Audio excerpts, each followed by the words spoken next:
So I've got myself a Niagara press brake. It's a good machine. I like it. 4 foot wide.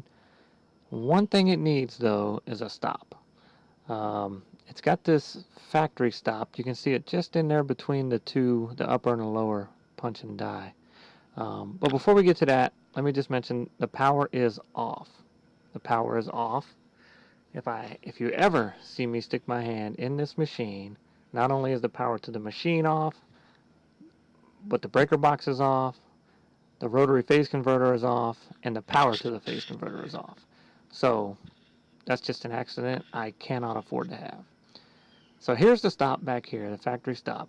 And as you can see, moving it forward, it's a little high for the bottom die that I have. But in addition to being a little high, it's also a little far back from this bottom die. If you can't really see it on the camera, but it's about 3 inches back. I've got some things I need to make that require a bend that's a 1/2 inch from the edge, and some that are a 3/4. But and I don't have anything that can offer that right now.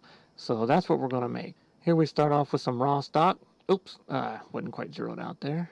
Now we're going to square off this edge and a finish pass. And on the other edge, it's a combination squaring and cutting off. I was a little too lazy to cut that to length. I'm going to cut some pockets here, 3 pockets, and the finish pass. Those pockets are for a magnet. That fits in there pretty good.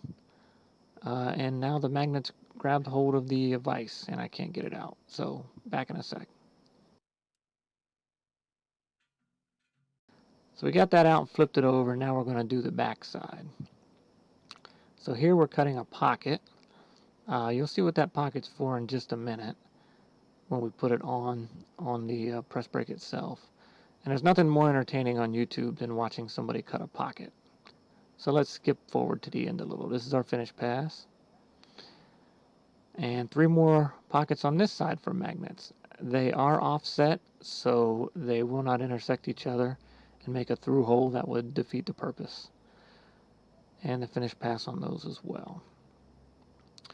So we'll get it out of there. Now we're going to knock off the edges on the belt sander. Get some of them burrs off. And if you're going to make something, you might as well make it look good. So just putting a little bit of a brush finish on it.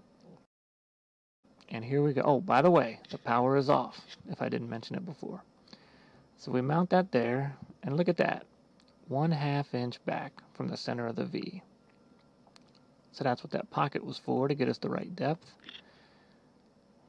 If we flip it around the other way, just about 3/4. It's just shy. It's hard to see it from that angle, but it's going to work exactly for what I need it for. And let's see how it works. Put your piece in, bump it right up against the stop. 1/2 inch return every time. And here it is. You can see the stop flipped around backwards, 3/4 inch. Same thing. Gives me a nice surface to press up against. And when I don't need it, here's a handy storage space for it. That's at least one tool I won't have to look for when I need it. It's probably the only one. That's it. Thanks for watching.